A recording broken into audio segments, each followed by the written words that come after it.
And obviously, you know, I don't need to tell you that you're excited to see Eve Ensler, because that's why you're here. But just in case there's anybody who doesn't know who Eve is, I'm just going to say that she's the Tony Award-winning playwright, activist, and author of the theatrical phenomenon, because it really is, the Vagina Monologues, which have been published in 48 languages and performed in over 140 countries. I don't know how Shakespeare compares to that, but she must be near there. She has many plays: Necessary Targets, The Treatment, The Good Body, and Emotional Creature. And her books include Insecure at Last, a political memoir, the New York Times bestseller, I Am an Emotional Creature, and her latest critically acclaimed memoir, In the Body of the World, which she'll be talking about. She's founder of the V-Day, the global activist movement to end violence against women and girls, which has raised over $120 million to end violence, and $1 billion Rising, a global mass action campaign in over 200 countries. We'll be talking about all of that after she has come on to give her keynote. She was named as one of Newsweek's 150 women who changed the world, and The Guardian's 100 most influential women, which isn't quite as important, I don't think. Being influential is one thing, but changing the world is another. Her newest play, OPC, recently had its world premiere at ART at Harvard in November, and here she is, Eve Ensler.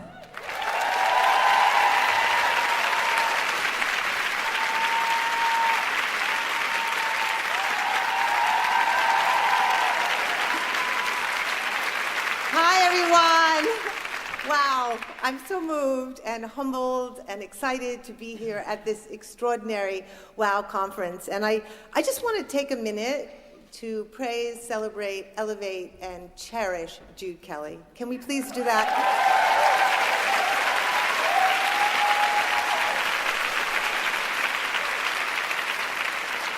I remember 5 years ago when this started, and I see what it's become, and it is in large part to the tenacity, the vision, the kindness, and the wisdom of Jude. So I just really thank you, Jude, from the bottom of my heart.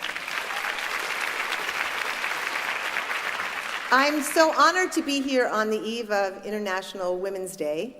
And I was reminded today that it originated in 1909 by the Socialist Party in remembrance of the International Ladies Garments Workers Union, which was a deeper reminder that the struggle for women's liberation is completely intrinsic with the struggle for workers' rights, an end to economic exploitation, and particularly in these times, a huge resistance towards the criminal inequality of wealth that is permeating the planet, where 1% of the people own as much wealth as half the planet.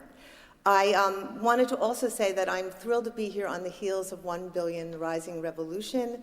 I want to do a huge shout out to the amazing activists here in London, the V-Day activists, the 1 Billion activists, who have just done an amazing job in raising consciousness, raising advocacy, pushing for laws, pushing for consciousness shifts, and throughout the world. And you know, the videos are still coming in and the events are still going on. There are risings tomorrow all over the world. I mean, in the Philippines, they're rising to oust President Aquino.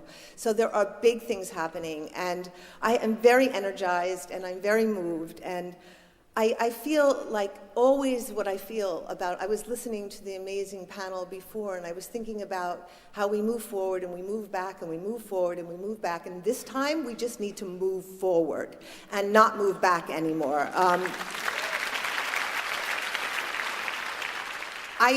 I'm here to talk, before I talk with Jude, about my memoir, In the Body of the World. And I want to say this book was the most personal and physical book I ever wrote. It feels like it came from my body in a fever of language that burned through me. And I want to begin, I'm going to read bits from it and talk a little bit about little bits from it, but there's an amazing quote that I found which kind of became a key for me writing the book, and it's from a wonderful book called New Self, New World by a writer named Philip Shepard.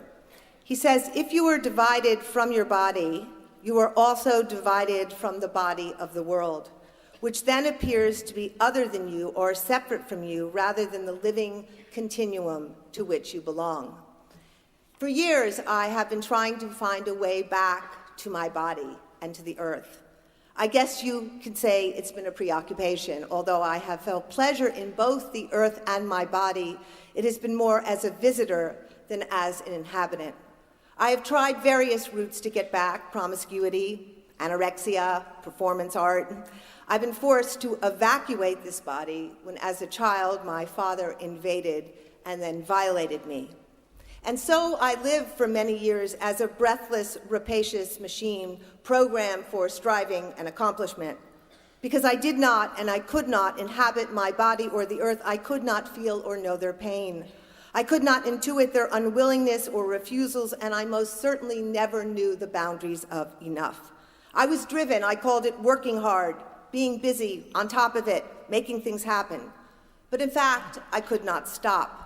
Stopping would mean experiencing the separation, loss, tumbling into a suicidal dislocation. As I had no reference for my own body, I began to ask other women about their bodies, in particular their vaginas, as I sensed vaginas were important. This led me to writing the Vagina Monologues, which then led me to talking incessantly and obsessively about vaginas. I did this in front of many strangers. As a result of me talking so much about vaginas, women started telling me stories about their vaginas. I crisscrossed the earth in planes, trains, and jeeps. I was hungry for the stories of other women who had experienced violence and suffering. These women and girls had also become exiled from their bodies, and they too were desperate for a way home. I went to over 60 countries, and I had many experiences. Then I went somewhere else. I went outside what I thought I knew. I went to, on invitation by an extraordinary man named Dr. Denis Mukwege, I went to Eastern Congo, where I heard stories that shattered all the other stories. In 2007, I was in Bukavu, DRC.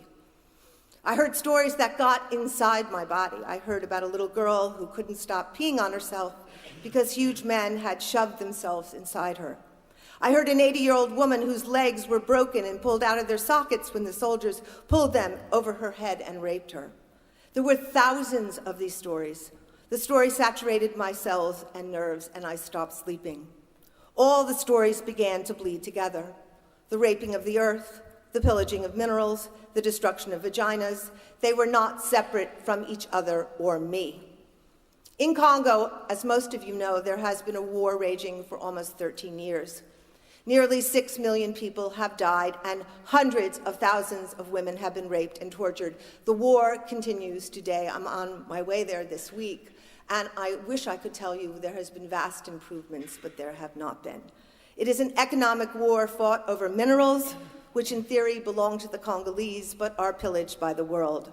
There are local and foreign militias from Rwanda, Burundi, and Uganda. They enter villages and they murder. They rape wives in front of their husbands. They force the husbands and sons to rape their daughters and sisters. They shame and destroy families and take over the villages and mines. The minerals are rich in the Congo: tin, copper, gold, and coltan, which, by the way, is used in our iPhones, our PlayStations, and computers. Of course, by the time I got to Congo, I was fully aware of the epidemic of violence towards women that scoured the planet. But the Congo was where I witnessed the end of the body, the end of humanity. Femicide, the systematic rape, torture, and destruction of women and girls, was being employed as a military corporate tactic to secure minerals. Thousands and thousands of women were not only exiled from their bodies, but their bodies and the functions and futures of their bodies were being rendered obsolete. Wombs and vaginas permanently destroyed. The Congo and the individual horror stories of her women consume me. Here I began to see the future, monstrous vision where global disassociation and greed would not only allow but encourage the eradication of the female species in pursuit of minerals and wealth. But I found something else here as well. Inside these stories of unspeakable violence, inside the women of Congo, was a determination and life force I had never witnessed. There was grace and gratitude, fierceness and readiness. Inside this world of atrocities and horror was a red-hot energy on the verge of being born. The women had hunger, dreams, demands, and a vision. They conceived of a place, a concept called City of Joy. It would be their sanctuary. It would be a revolutionary center, a place of safety, healing, gathering strength, of coming together, releasing pain and trauma. a place where they would declare their power and their joy, a place where they would rise as leaders. We would work, oh, excuse me, lost the page. Sorry, so sorry. We would work with them to build it. Oh, excuse me, I'm having a moment. Oh dear, a page has disappeared. Hold on. Oh my God. Okay, it's not here. What? No. Okay, wait, 5, 6. Okay, yes. We would work with them to build it. The process of building was arduous and seemingly impossible. Delayed by rain, lack of roads, no infrastructure, electricity, corrupt building managers, rising prices. We were scheduled to open in May, but on March 17, 2010, they discovered a huge tumor in my uterus. Cancer threw me through the window of my disassociation into the center of my body's crisis. The Congo threw me deep into the crisis of the world.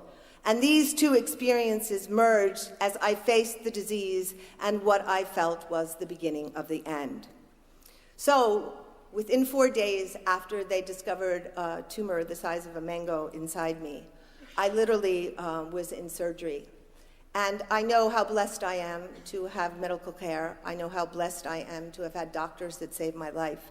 I woke up from 9 hours of surgery. 7 organs were missing, 70 nodes, tubes and catheters, and a drug button that I got to push every time there was pain, and I pushed it all the time, was coming out of every orifice of my body. But I have to tell you, for the first time in my life, I was in my body. I was body. I was pure body. And this was the most exalting experience I've ever had. And it actually began a 9-month journey, which I now see was a kind of conversion process brought on by the cancer. I'm just going to rearrange my papers, which I completely unarranged when I was searching. So please forgive me. Please forgive me. Okay. Thank you so much. Okay. That was so sad and tragic. Okay. Okay, here we go.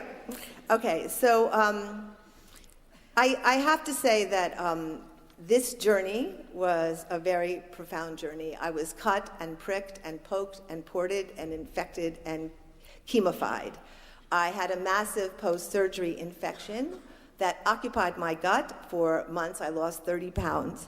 But what was happening through the process of all this kind of body transformation was that I was becoming a very porous person. And at the moment I had my infection in my gut, it was the moment of the oil spill, if you'll recall, in the Gulf of Mexico. And I went through this bizarre few days where I could no longer separate the Gulf from the inside of my body. And I actually experienced these oil-drenched pelicans washing up inside me. But what's happening now, I understand, was that my body was reconnecting to the outside of the world. It was becoming part of that continuum that Philip Shepard talked about. Suddenly, I wasn't separated from what was around me, and I wasn't separated from what was inside of me. I had to prepare after that for chemotherapy, and I have to say, 9 hours of surgery, the loss of organs, a horrible infection felt tolerable. But the idea of putting poison into my body felt like the scariest thing I could imagine. And I wasn't going to do it, and one day this woman named Sue, who had been my therapist years ago, showed up at my door. And you know, therapists don't usually come to your house, so it's really weird. And she came to my door and she said, "Oh, I'm just here because I want to talk to you." And I really understood the minute she walked in that my friends had set her up to come to convince me to take chemo. And I said, "It's really great that you're here, but I'm not going to do chemo, and thank you for coming." And she did this brilliant thing, which she always did, which was take an idea and kind of flip it on her head. And she said to me, "The chemo is not for you. It is for the cancer. It is for all the past crimes. It's for your father. It's for the rapists. It's for the perpetrators. You're going to poison them, and they are never coming back. Chemo will purge the badness that was projected onto you but was never yours. Your job is to welcome the chemo as an empathetic warrior, which is coming in to rescue your innocence by killing off the perpetrator who got inside you. When you feel nauseous or terrible, just imagine how hard the chemo is fighting on your behalf. and on behalf of all women's bodies restoring wholeness, innocence, and peace. Welcome the chemo as an empathetic warrior. Consciousness leap, I could not wait to get to chemo. And as horrible as chemo is, each time they press that massive needle into my portal, into my little talisman port, I would sit and I would imagine that chemo burning, the fiery substance burning through me and burning off everything that needed to go. Cancer taught me how to be a patient. It taught me how to be still, and it gave me time. It burned me down to essential being, and honestly, it burned off a great deal of the trauma in my soul. It allowed me to surrender to the ordinary. It reunited me with my sister, and I want to say just a word about my sister. You know, when you grow up in a very violent family, as sometimes is often mirrored by the states we live in, the tactics are often divide and conquer. And my father was very brilliant at dividing my brother and sister and I and putting us and plotting us against each other and having one be up and one be down. And because of that, I never could have a relationship with my sister or brother because we were always at each other and always competing and always. And if I have one thing that I really hold my father to is this terrible divisions that he created. But when I got sick, I was being rolled out of the surgery, and I woke up and my sister was standing over me, and I hadn't seen my sister for years. I thought I had died and gone to feminist heaven where I'd been reunited with my sister, and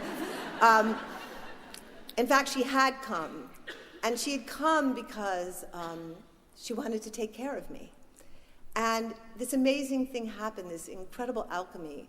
You know, my sister, I was the older sister, the dominant sister, the one who had just erased her as older sisters do. But I was really sick and I couldn't talk.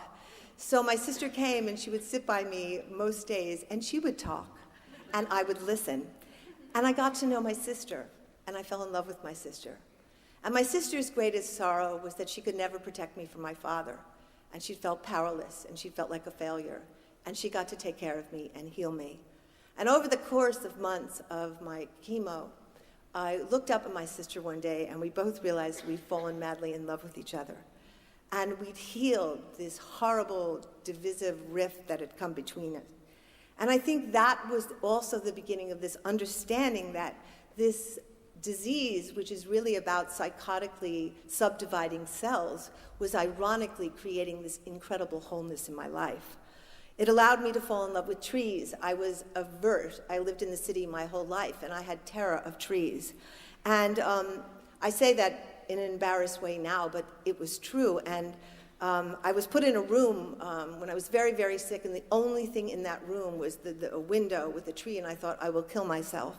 And what happened was that this tree began to talk to me, and every day I would suddenly go, oh my God, there's bark. Oh my God, there's leaves. Oh, and it was like, and people would come in to talk to me, I'd be like, no, I am involved with tree. And it was like this tree worked its magic, and the last day of my stay in that hospital, it blossomed, these white blossoms.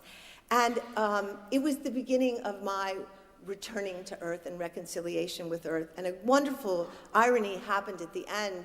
I discovered that Taxol, which was the chemo I was taking, is actually created from yew trees and from the pine, from the needles of the tree, so the tree is not hurt, so that it was actually a tree that had been saving my life through that whole process.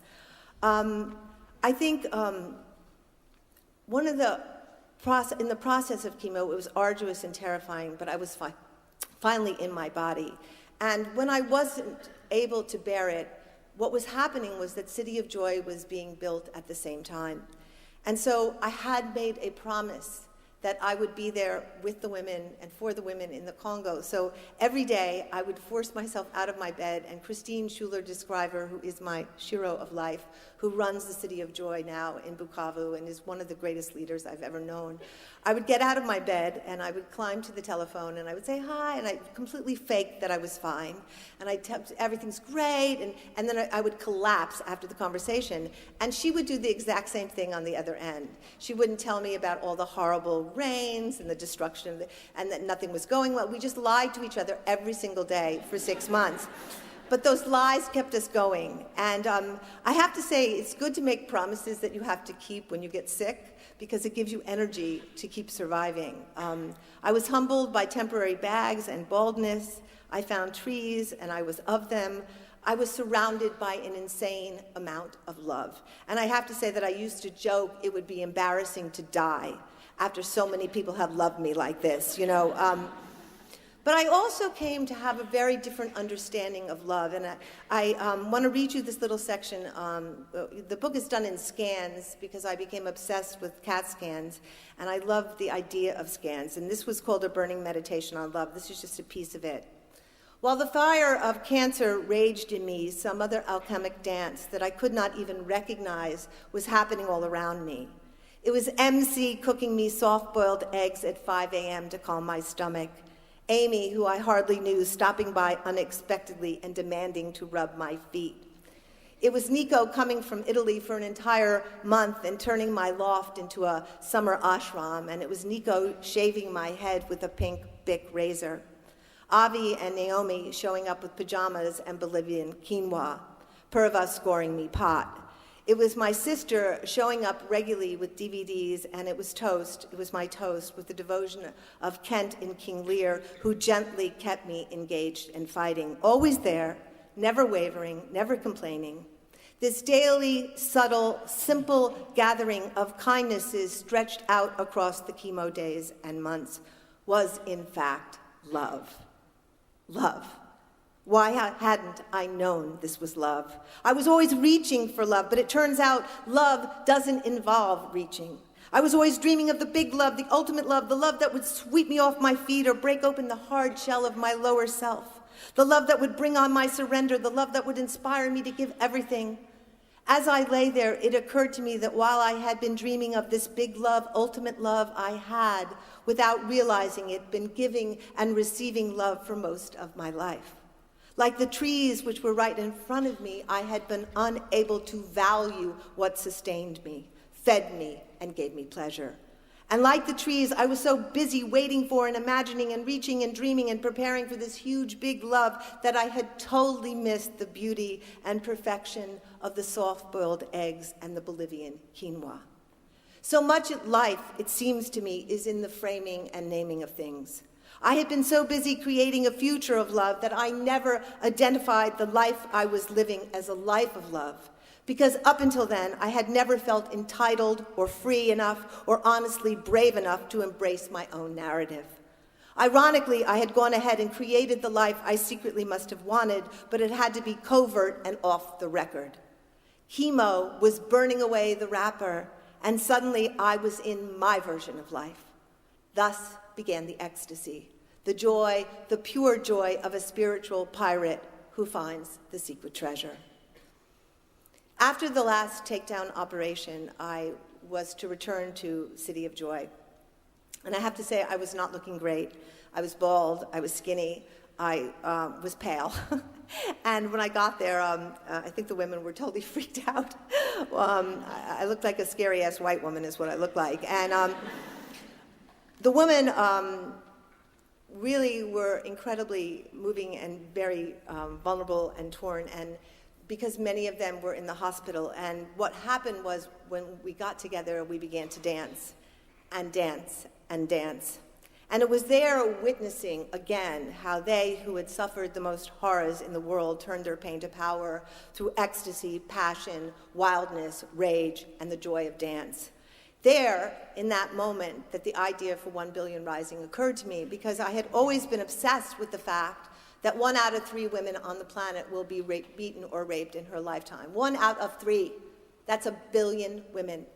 And I used to lie in bed and I used to imagine what 1 billion looked like, how many dots we would have to put on the walls to get to 1 billion. And that's 1 billion women's bodies. That's 1 billion women's hearts. That's 1 billion women's souls. And I just could never even begin to anticipate what that was.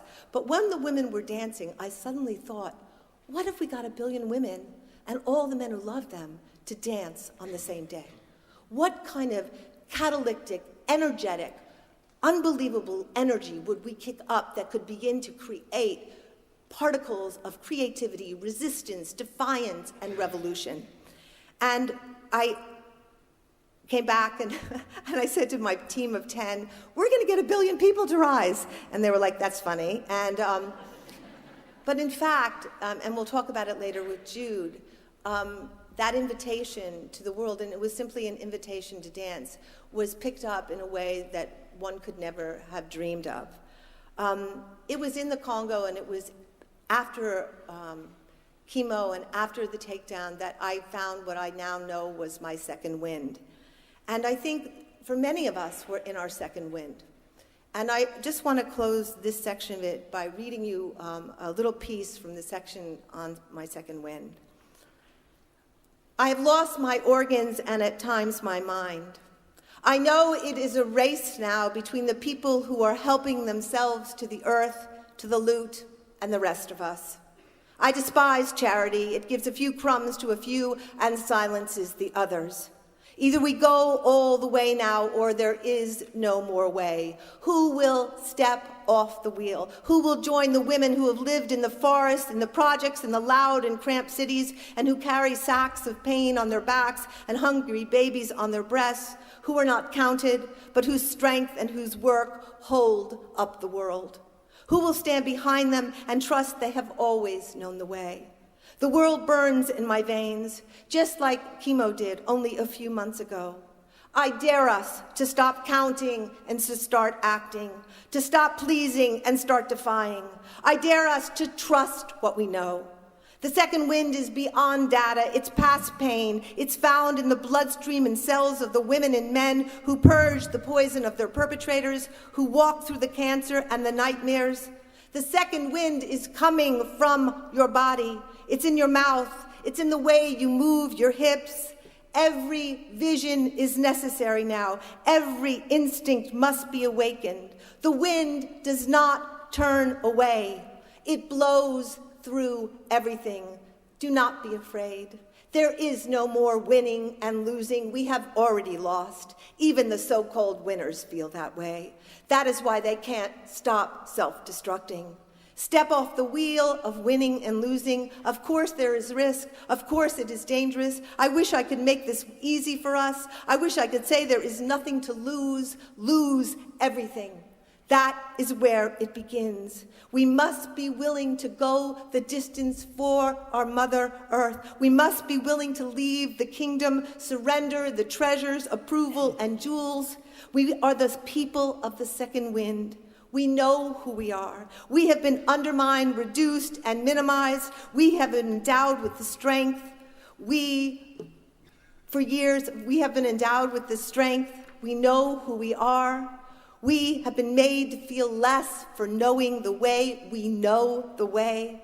Let us call forth this second wind. Let us be blown by it, and let us release it in ourselves. Let us be taken. Wind, wind, wind, be transparent as wind, be as possible and relentless and dangerous, be what moves things forward without needing to leave a mark, be part of the collection of molecules that begin somewhere unknown and can't help but keep rising, rising, rising.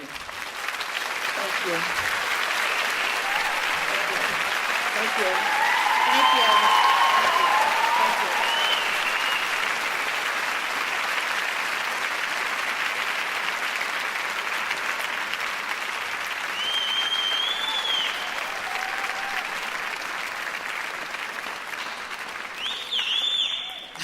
Absolutely. I wish I could do that, actually, because if I could, I would do that. Thank you so much. And before we go sort of talk really about content, I just wanted to talk about form, because I've heard you talk many times, and I think you're a great orator. That's the first thing I wanted to say. But also the book, which I read 6 months ago, 9 months ago, it's a beautiful metaphysical piece. It's a wonderful piece of work. And I wanted to say that as an artist, Eve has such a significant body of work. And when you talk to other artist activists, sometimes their activism is so potent and so marvelous and so needed that people forget to also mention that the agency that they've got, the kind of great power, is because of the great art. So I just wanted to say, actually, that's a beautiful piece of work. Thank you very much.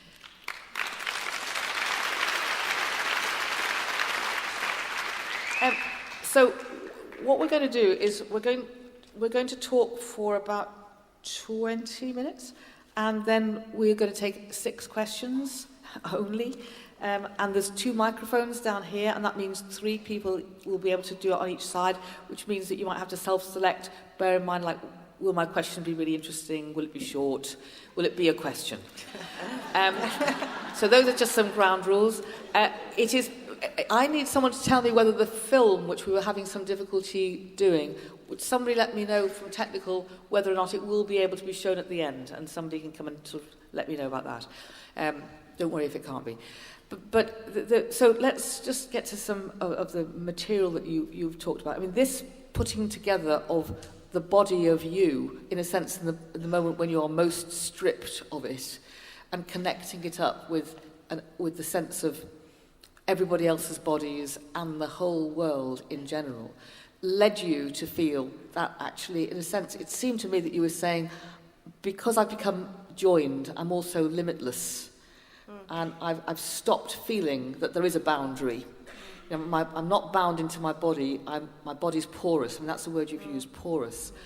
And that idea that your porousness touches you and the rest of the world, has that given you, I mean, the ambition to say 1 billion women rising and then start making it happen? You're directly linking those things. Is that right? I think so. I mean, I think I really have experienced this in the last year, where I've been traveling a lot to a lot of different places. And I think so much of the tyranny of patriarchy and the tyranny of violence, which is the methodology which sustains patriarchy, is that our bodies and our bodies are the gateways to everything, you know?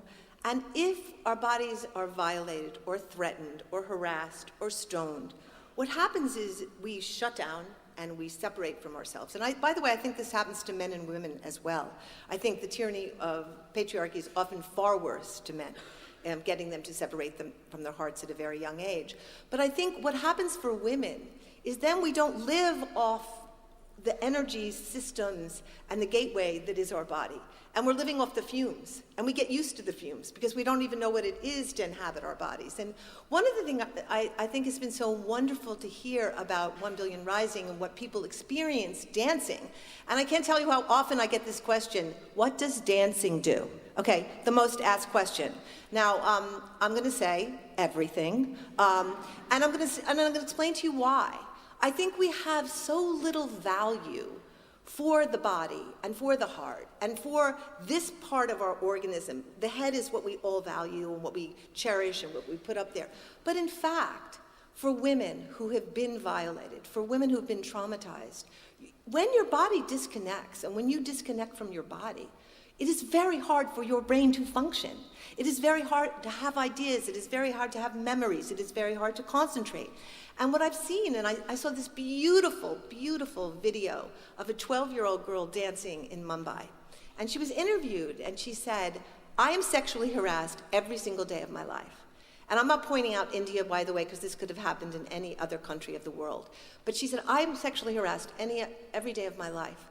And she said, even when I go to the bathroom at school, I never dreamed I would be in such a big rally in the streets with so many women and able to, and then she turned around and she just spun and she was like dancing. And I went, she's been born. That girl's been born. You could see the birth of that girl. You see the birth of her confidence. You could see her return to her body and reclaim it. You could see her take back public space. You could see her joined with a collective of people who were, and it was because she was dancing. It was because she felt her body on the ground in the world. And I think we have to honor both the head and the body and the heart equally. This tipsy-turvy world we're living in has really brought us to a huge crisis. And I think for me, cancer was like this shocking to my body, but that porousness has made me feel so much love and so much connection to things that it's made me a lot braver, you know? The Wow Girls Day we did, which was on Thursday, we had a phrase, how to be fearless. And we interrogated that phrase and said, actually, there's no way you can be fearless unless you're completely stupid and don't have emotions. You can be fearless only after you've examined fear, felt fear, had fear happen, but then for some other reason you move past fear into a place of fearlessness because you're compelled to go there in some way. And you're coming back to an office and going, right, we're going to do billion women rising. I mean, that must have struck a bit of fear in your team, almost. Because, terrified. Because it's such a kind of big, it's not just a big ambition, but it's the heart, not headness of it. Mm-hmm.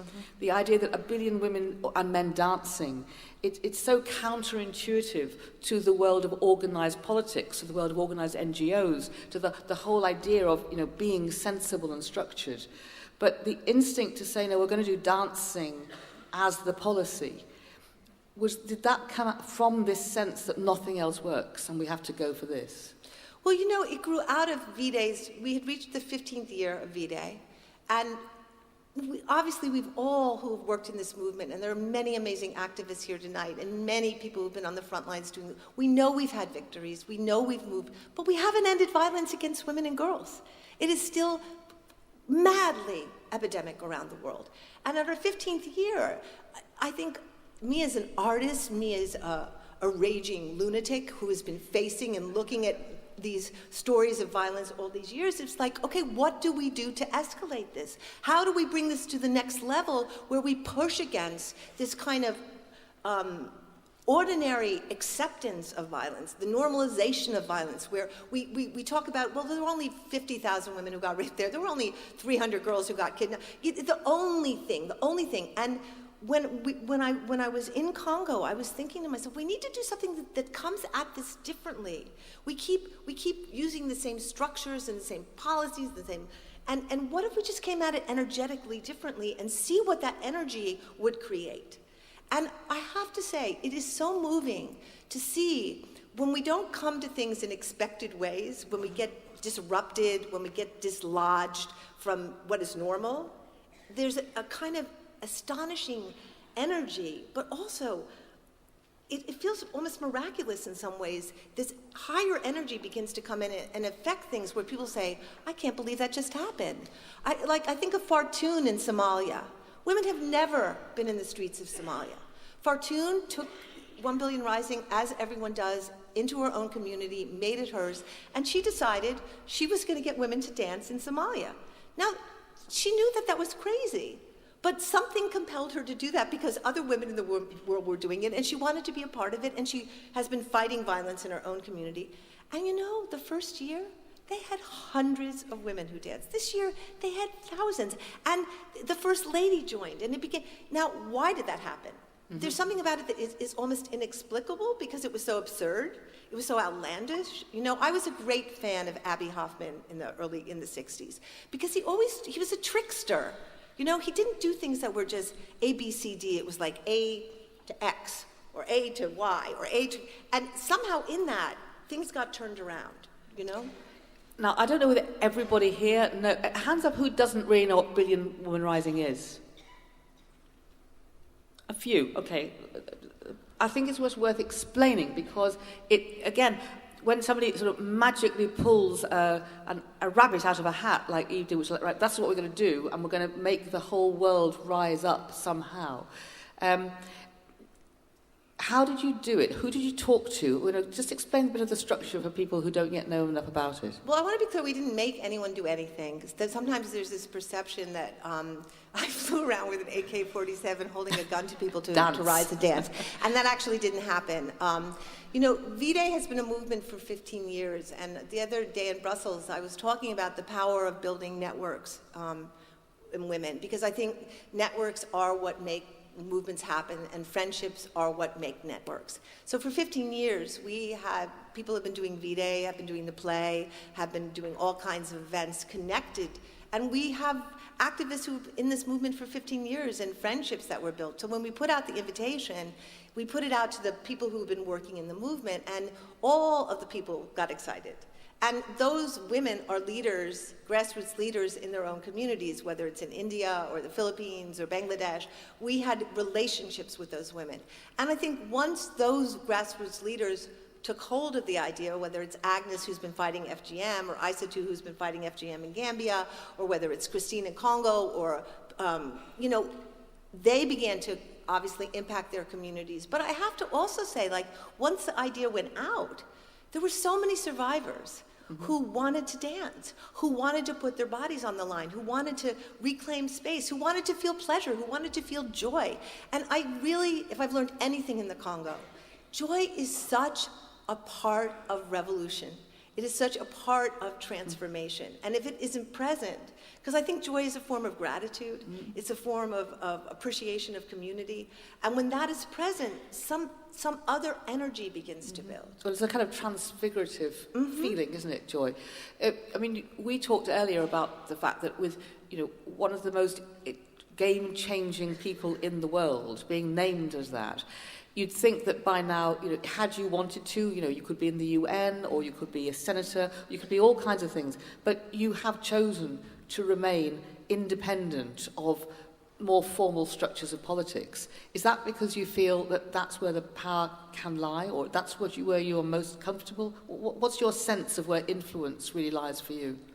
Well, first of all, I'm an artist and an activist, and I've always been one. And I always go on the basis of energy. Like, I spoke at the European Parliament in Brussels a couple times last week, and I have to say, I know it's not my place, okay?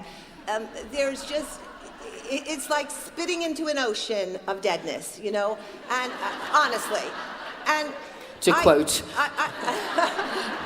I really believe that people hold the key to our future. People, women, grassroots leaders. My experience of the last 20 years in V-Day is sitting with grassroots leaders around the world who completely know what they need to do. They have a vision in their communities of what transformation, and all they need is the resources to make it happen. They don't need anyone from the outside telling them what to do, dictating how to use the money. They don't need any of that. What they need is support and love to do what they do best. And I think if I have to really speak from my own heart and honesty. I've spent a lot of time in the UN. I've spent a lot of time working with the UN. I don't feel that that's the place where radical change is happening on the planet. I really don't. And I really don't. Now, that's not to say for people who feel drawn to work in the UN and feel that that's the energy system that works for them and the structure that works for them. But I find so often that structures like the UN, structures like governments, are so patriarchal in structure, so hierarchical in intent, that we are repeating and repeating the same story over and over without moving it forward. Where I think when you're outside those structures, you can begin to create much more multi-layered, inventive, creative, inclusive, circular, horizontal structures where everybody has a voice. If I look at 1 Billion Rising, it has been owned in 200 countries. There is nobody in charge of it. It's completely determined by people on the ground.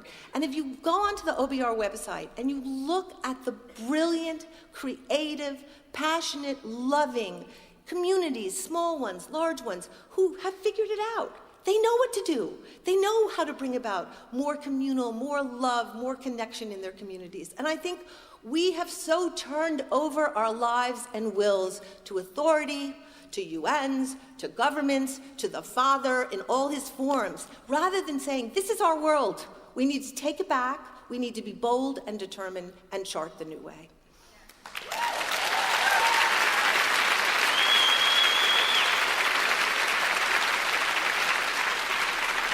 Okay, so I'm going to ask one more question, which gives 6 people the chance to come down and use either microphone on either side, or if you, so the rules are like, it has to be a question, it has to be quite short, and you have to feel that you're compelled to ask it. So that's not wanting to put you off, obviously, but and just bear with the frustration that everyone wants. So if you want to make your way to a microphone, if you have one of those questions. But the final thing I wanted to say was that we had Leslie this morning, who made the film about the Delhi rape, talking about how she was compelled to make that film because she felt so moved by men and women coming out on the streets together about that rape. And she said it was the men and women together, the final feeling that this, enough. And we talked earlier about, the feeling that it is men dancing as well as women dancing. That how can this sense that men are there to fight alongside for an equal world for us all, how does that become the modus operandi for the future? Or do you think it should be? I mean, where do we go with that, do you think? Well, I've never understood how violence against women became a women's issue. We actually are not raping ourselves, okay? Really, how did it become our issue? And again, it's the generosity of women. Okay, we'll make it our issue, But in fact, we are never going to end violence against women if men do not make this a number one priority in their life. We are never going to end it. And I really want to say this because I'm so moved to see how many men have been rising and dancing and joining 1 Billion Rising around the world. I really believe that the tyranny of patriarchy has really hurt men. Teaching men how not to cry, how not to be tender, how not to be lost, how to be on top of it, how always to know the way, has done nothing but frees men from being connected to their deepest selves. And I think one of the things, I just want to say this, I cannot say how strongly I believe that the liberation of women is the liberation of men. They are inseparable.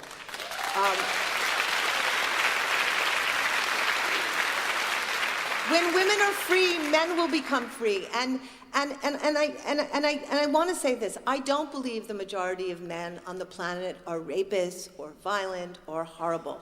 I think there are so many good men. But the problem with the many good men is you're quiet. You're silent. You don't speak up. When you hear a man degrade a woman, when you hear a man talk about a woman in a bad way, when you hear about, you don't say that's inappropriate. You can't do that in my presence. When you hear about women being raped, you don't join us. You don't come to WOW conferences. And for the men who are here, bravo. But I'm just saying, why aren't the men here listening to what women think? Why we spend our days listening to what you think. We go to movies that are male-driven movies. We pick up the newspaper with male-driven stories. We know you better than you know yourselves. Why don't you come and find out about us?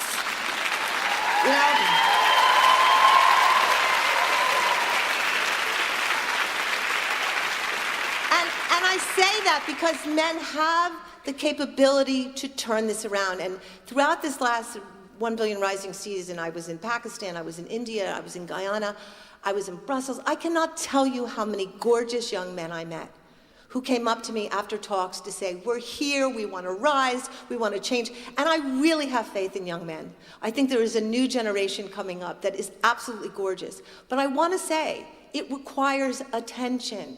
It requires commitment. It requires men coming out of their safe privilege zone and saying, I'm going to show up for women who aren't living in such a safe privilege zone. And women across all races and across all classes. And I think that when that happens, when that tipping point happens, we will be living in another world. We will be living in another world. Okay. Now, I think I've scared all questions off.